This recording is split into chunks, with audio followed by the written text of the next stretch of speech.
दोस्तों आप सभी का फिर से स्वागत है हमारे यूट्यूब चैनल किशनगंज वाला में। तो आज हम लोग लेके आ गए हैं रीजनिंग का मोस्ट वीवीआई क्वेश्चन, जो आपका टॉप 10 क्वेश्चन है। यहीं से आपके सवाल पूछे जाएंगे और इसी पैटर्न पे आपके 10 सवाल पूछे जाएंगे। तो हम लोग सभी पैटर्नों को देखते चलेंगे और सारे क्वेश्चनों को हल करते चलेंगे। तो चलिए पहले क्वेश्चन से हम लोग स्टार्ट करते हैं दोस्तों। जो पहला सवाल है आपका, देखिएगा। जो आपका पहला सवाल है कि नीचे दिए गए विकल्पों में से विषम तत्वों को ज्ञात कीजिए। तो देखिए इस पैटर्न पे एक सवाल आपका आना हर हाल में जरूरी है। आप नोट करते चलिएगा कि विषम तत्वों से रिलेटेड आपको 4 ऑप्शन दिया रहेगा और पूछेगा कि विषम तत्वों को ज्ञात करें। तो बहुत इजी सवाल होता है इस तरह का सवाल, बस आपको देखना है उनमें से कौन एक सबसे अलग है। तो आप देखिएगा पहला ऑप्शन, अगर देखिएगा पहला ऑप्शन क्या है, वेतन है। दूसरा ऑप्शन बीमा है। तीसरा ऑप्शन भविष्य निधि है और चौथा ऑप्शन आपका शेयर है। तो इन चारों में देखिएगा, तो इन चारों में अगर आप देखिएगा तो आपको सबसे अलग ढूंढ के निकालना है।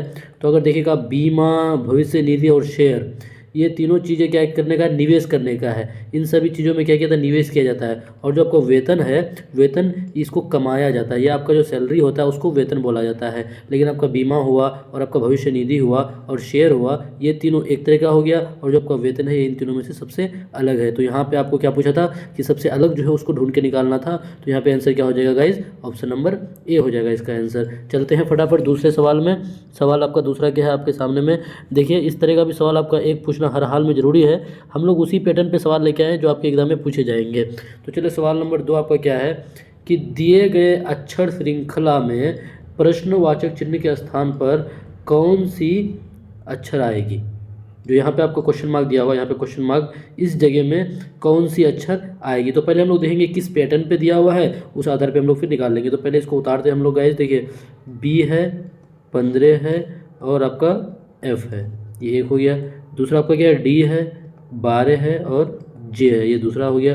तीसरा आपका एफ है, 9 है और आपका एन हो गया।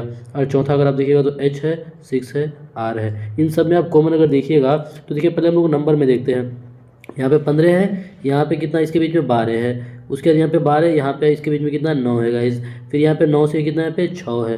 तो इन सब में अगर देखिएगा तो सब में से -3 घटाते गया है, यानी 3 सब में घटाते गया है और अगला वाला टर्म इजीली आ गया है। तो हम लोग का यहाँ पे जो अगला टर्म होगा, इसमें से अगर हम लोग यहाँ से अगर 6 से 3 घटाएंगे तो 6 से 3 चलेगा आपको, यहाँ पे कितना हो जाएगा, 6 से अगर 3 घटाएंगे तो यहाँ पे भी आपका 3 आ जाएगा। तो देखिए 3 वाला ऑप्शन आपको कहाँ दिख रहा है, 3 वाला ऑप्शन ऑप्शन ए में ही दिख रहा है। तो ऑप्शन ए में ही दिख रहा है, यही आंसर हो जाएगा। लेकिन हम लोग और भी दूसरा इसका और पैटर्न देखेंगे। तो दूसरा पैटर्न यहाँ पे क्या है, यहाँ पे देखिए बी है, उसके बाद यहाँ पे डी है, तो बी डी, उसके बाद फिर यहाँ पे डी है, यहाँ पे एफ है, यहाँ पे एफ, उसके बाद यहाँ पे एच है। तो आप देखिएगा बी से डी आने के लिए कितना, इस पर अगर आप +2 कीजिएगा तो यहाँ पे बी से डी आ जाएगा। फिर डी में +2 कीजिएगा तो एफ आ जाएगा। एफ में अगर +2 आप कीजिएगा तो एच आ जाएगा। एच में अगर आप +2 कीजिएगा, एच में +2 तो क्या हो जाएगा, एच आई जे हो जाएगा। तो यहाँ पे जो आपका 3 के आगे में क्या हो जाएगा, जे आ जाएगा। तो देखिए ये वाला ऑप्शन बिल्कुल सटीक मिल रहा है। उसके बाद आप देखिएगा एफ और जे, जे के बाद एन, एन के बाद आर, आर के बाद आपका यहाँ पे हर हाल में ऑप्शन यहाँ पे आपका वी हो जाएगा। क्योंकि देखिए ऑप्शन के हिसाब से आपका यहाँ पे तीसरा क्या हो जाएगा, वी हो जाएगा। तो ऑप्शन नंबर ए इसका सही हो जाएगा गाइज। इस पैटर्न पे आधार पर आपका एक सवाल आना बिल्कुल जरूरी है। हम लोग एक भी सवाल को नहीं छोड़ेंगे, इसलिए हम लोग क्या करते हैं, बिल्कुल प्रैक्टिस करते चलिए हमारे साथ। चलिए क्वेश्चन नंबर 3। क्वेश्चन नंबर 3 देखिए क्या है कि सूर्योदय के समय यदि मेरी पीठ सूर्य के विपरीत हो तो मेरा कौन सा हाथ बोल रहा है, बायां। बायां मीन्स लेफ्ट हैंड, आपका लेफ्ट हाथ किस दिशा में है, सवाल पूछ रहा है। तो हम लोग जैसे जैसे सवाल बोलते जा रहे हैं उसी हिसाब से करते जाएंगे। क्या बोल रहा है, पहले इस तरह का हम लोग डायग्राम बना लेते हैं, नॉर्थ साउथ ईस्ट वेस्ट वाला, नॉर्थ साउथ ईस्ट वेस्ट वाला हम लोग इस तरह का पहले डायग्राम बना लेते हैं गाइस। बहुत आसान होगा इस तरह से। तो देखिए सबसे ऊपर जो होता है वो नॉर्थ होता है और इस तरफ साउथ, इस तरफ हम लोग ईस्ट मान लेते हैं, इस तरफ हम लोग वेस्ट मान लेते हैं। क्या बोला है कि सूर्योदय के समय, सूर्योदय मतलब सुबह के समय में मेरी पीठ सूर्य के विपरीत दिशा में है। अगर उसका पीठ सूर्य के विपरीत दिशा में होगा, मतलब है नहीं सूर्य के विपरीत दिशा उसका पीठ होगा, तो इसका मतलब उसका पीठ किधर, पश्चिम तरफ होगा। ऑब्वियसली उसका पीठ पश्चिम दिशा में होगा। और क्या बोल रहा है, तो मेरा बायां हाथ, तो उसका बायां हाथ किधर हो जाएगा, आप दिमाग खुद लगाइए। अगर उसका पीठ सूर्य के विपरीत दिशा में है और उसके बाद उसका मुंह हो जाएगा, अगर विपरीत दिशा तो उसका मुंह सूर्य की तरफ हो जाएगा। तो आप सुबह सुबह उठ करके मुंह सूर्य की तरफ मुंह करके खड़ा होइएगा तो आपका बायां हाथ किधर होगा, उत्तर की तरफ होगा। तो इसका आंसर क्या हो जाएगा गाइज, ऑप्शन नंबर बी हो जाएगा इसका आंसर। बहुत आसान सवाल है, आप लोगों को घबराना नहीं है, आप लोगों को घबराना नहीं है गाइज, घबराने से कुछ नहीं होने वाला है। देखिए इस पैटर्न पे भी एक सवाल आपका हर हाल में पूछेगा। इस पैटर्न पे हर हाल में पूछना क्या है कि यदि ए का सूचक भाग है, डिवाइड है, और बी का सूचक माइनस है और सी का सूचक प्लस है, उसके बाद आपका क्या है गाइज, रुकिएगा, उसके बाद आपका डी का सूचक फिर जो यहाँ पे आपका डी है, डी का सूचक क्या दिया हुआ है, गुना दिया हुआ है। तो आपको आगे ये जो इक्वेशन दिया है इसको हल करना है। तो देखिए बहुत आसान होता है इस तरह का सवाल, बस घबराइएगा नहीं, आप लोग साथ में बनाते चलिएगा। देखिए क्या बोला है, 12 दिया हुआ है, उसके बाद डी का सूचक क्या दिया हुआ है, डी का सूचक गुना दिया हुआ है, तो डी की जगह में गुना बैठा देंगे हम लोग। उसके बाद फिर 8 उतार दिए, फिर ए का सूचक कितना दिया, भाग दिया, तो यहाँ पे हम लोग भाग उतार देंगे। उसके बाद क्या है, फिर 12 है तो 12 उतार दिए गाइज। फिर सी का सूचक क्या दिया हुआ है, जोड़ दिया हुआ है, तो जोड़ का निशान यहाँ पे दे देंगे। उसके बाद 16 उतार देंगे। फिर बी का सूचक क्या दिया हुआ, माइनस दिया हुआ है, फिर यहाँ पे 14 उतार दिए। तो देखिए जहाँ पे जो बोला था उसको उतार दिए। तो आप लोग जानते हैं कि सबसे पहले किसका काम किया जाता है, बोर्ड मास में सबसे पहले आपका भाग का काम किया जाता है, अगर आपका ब्रैकेट वगैरह ना हो तो इसको अगर हम लोग बदलेंगे तो 1/12 हो जाएगा, यहाँ पे +16, यहाँ पे -14 हो जाएगा। अब इस 12 को इस 12 से काटिएगा तो खत्म हो जाएगा। यहाँ पे आपका 8 बजेगा, यहाँ पे आपका 16 बज रहा है, और यहाँ पे आपका -14 बज रहा है। फिर आपका अगला टर्म में क्या होता है गाइस, अगला टर्म में आपको जोड़ना पड़ता है। तो जोड़िएगा तो 16 और 8 24 हो जाएगा, -14 हो जाएगा। 24 से आप 14 घटाइएगा तो आप आंख बंद करके बता दीजिएगा कि 10 आता है।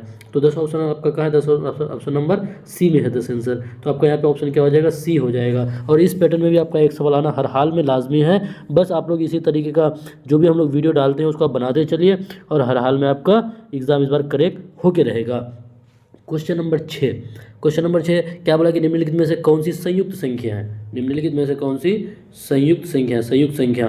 तो देखिए इसको पढ़ करके आपको घबराना नहीं है कि आखिर संयुक्त संख्या होता क्या है, बहुत आसान है गाइज, आपको बस घुमाने के लिए पूछा है। तो देखिए संयुक्त संख्या किसको बोलते हैं कि जो संख्या आप पढ़े हैं ना, अभाज्य संख्या, भाज्य संख्या, जो संख्या एक और स्वयं के अलावा किसी और से भी अगर कटे, किसी और से भी वो भाग लग जाए तो उसको संयुक्त संख्या बोलते हैं। सेम टू सेम आप भाज्य में भी पढ़े थे, भाज्य किसको बोलते हैं, जो संख्या एक से तो भाग लगेगा ही, और उसके बाद खुद से भाग लगेगा ही, उसके अलावा किसी और से अगर भाग लगता है तो उसको क्या बोलते हैं, भाज्य संख्या बोलते हैं। तो यहाँ पे ऑप्शन अगर आप देखिएगा तो 0 तो होगा नहीं, 0 होगा नहीं, आपका 19 भी होगा नहीं, क्योंकि 19 एक से ही भाग लगता है और वो खुद से भाग लगता है। अब 29 को भी देखिए तो 29 भी आपका एक से भाग लगता है और खुद से भाग लगता है। अगर आप 91 का गुणनखंड देखिएगा तो 91 आपका किससे भाग लगता है गाइज, एक से लगेगा ही, खुद से लगेगा ही, 7 से लगेगा, 13 से लगेगा, 63 91। तो आपको यहाँ पे संयुक्त संख्या क्या हो जाएगा, देखिए खुद आप लोग आंसर दीजिएगा, आप लोग को बताने की जरूरत नहीं पड़ेगा, खुद आंसर दीजिएगा।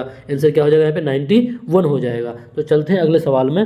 क्वेश्चन नंबर आपका छठा सवाल आपका क्या है, देखिए इस तरह का आपका एक सवाल हर हाल में आना है। फिर वीएन आरएक्स से भी एक सवाल आपका आता है। तो देखिए क्या बोला है क्वेश्चन नंबर 7 में, यहाँ पे जो आपका क्वेश्चन मार्क है, क्वेश्चन मार्क के रूप में चिन्हित लापता संख्या डाले। तो यहाँ पे जो आपका क्वेश्चन मार्क है, यहाँ पे क्वेश्चन मार्क पे कौन सा संख्या आएगा उसको आपको इन चारों ऑप्शनों में से बताना है। तो सबसे पहले हम लोग पैटर्न देखते हैं कि किस पैटर्न पे है। अगर हम लोग पैटर्न को समझ जाएंगे गाइज तो इजीली हम लोग बता सकते हैं कि यहाँ पे जो आपको क्वेश्चन मार्क है वहाँ पे कौन सा आंसर आएगा, कौन सा ऑप्शन आएगा। तो देखिए यहाँ से स्टार्ट करते हैं, क्लॉकवाइज स्टार्ट करेंगे इसको, कि कौन सा वाइज, क्लॉकवाइज मीन्स क्या होता है कि घड़ी का जो सुई है वो जिस दिशा में चलता है उसी दिशा को क्या बोलते हैं, क्लॉकवाइज बोला जाता है। तो हम लोग यहाँ से शुरू करेंगे, इस 5 से इस 5 के पास अगर आएंगे तो कितना से मल्टीपल करना पड़ेगा, 5 कम 5।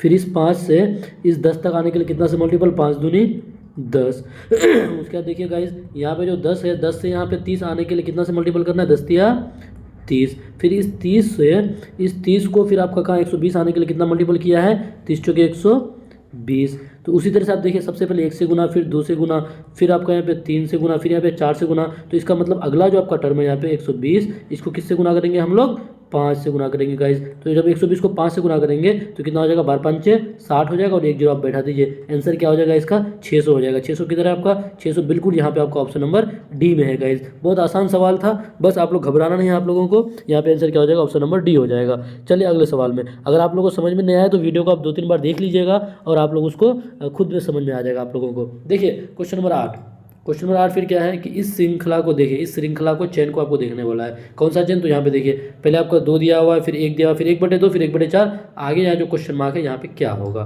तो आप अगर देखिएगा तो सबसे पहले 2 है, 2 के बाद कितना है, 1 है, 1 के बाद फिर कितना है, 1/2 है, 1/2 के बाद फिर कितना है, 1/4 है, फिर यहाँ पे क्वेश्चन मार्क बोला है। तो आप अगर 2 से 1 में आया है तो देखिए 2 था 1 आया तो कितना हो गया, आधा कम हुआ कि नहीं हुआ, आधा कम हुआ। फिर आपका 1 से 1/2 में आ गया तो फिर आधा कम हो रहा है। फिर 1/2 से 1/4 है तो फिर कितना कम हो रहा है, आधा कम हो रहा है। तो इसका मतलब फिर हम 1/4 से जो अगला वाला टर्म आएगा तो 1/4 को हम लोग क्या करेंगे, उससे आधा कम कर देंगे। आधा कम करेंगे कैसे, उसको आप क्या कीजिए, आधा कम कर दीजिए, 2 से भाग लगा दीजिए। जब आप भाग लगाए तो आप तरीका जानते हैं कि इसको आप इससे मल्टीपल करते हैं, इसको इससे मल्टीपल करते हैं, तो 1 × 1 = 1 हो जाएगा, बटे में कितना हो जाएगा, 4 दूनी 8 हो जाएगा। तो इसका अगला वाला टर्म कितना हो जाएगा, 1/8 हो जाएगा। तो 1/8 कहाँ पे ऑप्शन है, ऑप्शन नंबर बी में है गाइज। ऑप्शन नंबर कितना है, बी में है। चलिए आप लोग मिलाते चलिएगा, फिर चलते हैं अगले सवाल में। अगले सवाल कहाँ है, क्वेश्चन नंबर 9। क्वेश्चन नंबर 9 देखिएगा। हाँ, एक आपका इस तरह का ना बैठने का पोजीशन वाला एक सवाल आपको हर हाल में पूछेगा कि इधर से इतना में उधर से उतना, तो इस तरह का एक सवाल हर हाल में पूछना आपको। क्या है, क्वेश्चन नंबर 9 है कि राम की रैंक गलती से 13वीं की बजाय नीचे से 12वीं छप गई थी। ठीक है, 13वीं की बजाय कितना छप गया था, 12वीं छप गया था। ठीक है, आगे क्या बोल रहा है, यदि विद्यार्थियों की कुल संख्या 27 है, यदि विद्यार्थियों की कुल संख्या 27 है तो शीर्ष में उसकी रैंक क्या होगी, शीर्ष में उसकी रैंक क्या होगी शुरू में। तो देखिए आपको कुछ नहीं करना है, कुल विद्यार्थी कितना है, 27 है, उसमें से क्या बोला था कि 13 के बजाय, मतलब 13 उसका मेन कितना था, 13 था, तो हम क्या करेंगे, उस कुल में से उस 13 को हम लोग क्या कर देंगे, घटा देंगे। घटाने के बाद फिर क्या करेंगे, आपको तो पता ही है, एक आपको जोड़ना पड़ता है। जब आप उसको घटा के जोड़िएगा तो 27 से 13 घटाइएगा तो आपको पता है कितना आ जाएगा गाइज, 14 आ जाएगा। 14 में एक अगर आप जोड़िएगा तो कितना आ जाएगा, 15 आ जाएगा। तो उसका क्या हो जाएगा, उसकी रैंक क्या होगी, तो शीर्ष में उसकी रैंक क्या हो जाएगी गाइज, 15 हो जाएगी। ऑप्शन नंबर सी हो जाएगा इसका आंसर। चलते हैं अगले सवाल में। 10 सवाल होता है गाइज अगले सवाल में। Question number 10। क्वेश्चन नंबर 10 क्या है कि निम्नलिखित में से कौन एक ज्यामितीय अनुक्रम का एक उदाहरण है। इन चारों ऑप्शनों में से कौन एक ज्यामितीय अनुक्रम का एक उदाहरण है। तो आप देखिए ऑप्शन नंबर ए को देखिए। ऑप्शन नंबर ए में क्या है, पहले में ए है, फिर एक के बाद 2, फिर 2 के बाद 3, 3 के बाद फिर 4। दूसरा ऑप्शन में देखिएगा तो क्या है, पहले में 1 है, 1 के बाद उसका 2 गुना 2 हो गया, फिर उसका 2 गुना 4, फिर उसका 2 गुना 8 हो गया। अगर आप 3 को देखिएगा तो 3 के बाद 5, 2 का अंतर है, 5 2 7, 7 2 9, यानी 2 का यहाँ भी अंतर है। अगर आप 9 में 20 देखिएगा तो कितना हो जाएगा, यहाँ पे 11 है, 20 से 21 1 का, फिर यहाँ पे आपका 7 का अंतर हो रहा है। तो देखिए ज्यामितीय अनुक्रम का एक उदाहरण है। तो इन सभी को अगर आप ऑप्शन नंबर बी को देखिएगा, ऑप्शन नंबर बी को यहाँ पे क्या है, 1 है, 2 है, 4 है, 8 है, तो यहाँ पे इसका आंसर क्या हो जाएगा गाइज, इसका आंसर ऑप्शन नंबर बी हो जाएगा। इसका आंसर ऑप्शन नंबर बी हो जाएगा। तो यहाँ तक आपका कितना 10 सवाल था, हम लोग 10 सवाल को आप लोग को हल कराए। अगर आपको एक बार में समझ में नहीं आया गाइज तो आप क्या कीजिए, उस वीडियो को बार बार देखें ताकि आपको जो भी प्रॉब्लम हो उसको आप आसानी से हल कर सके। और जो हम लोग सवाल लेके आते हैं आप लोगों के लिए, जो 10 सवाल लेके आते हैं, ये उन्हीं सवालों को लेके आते हैं जिस तरह का आपके एग्जाम में पूछने का मैक्सिमम चांस है। तो आप लोग को घबराना नहीं है, आप लोग को घबराना नहीं है, बिल्कुल डट करके सामना करना है और हर हाल में इस बार पेपर को क्लियर करना है। और जब तक आपका एग्जाम नहीं होता है हमारे साथ जुड़े रहें, हमारे वीडियो को देखते रहें। और आपको जहाँ पे भी परेशानी हो आप कमेंट बॉक्स में जरूर बताएं कि जो परेशानी हो आप बताते रहें ताकि हम लोग को भी समझ में आए। फिर मिलते हैं अगले वीडियो में गाइज, जब तक के लिए आप पढ़ते रहें, बिल्कुल बस पढ़ते रहें, तो बस पढ़ते ही रहें।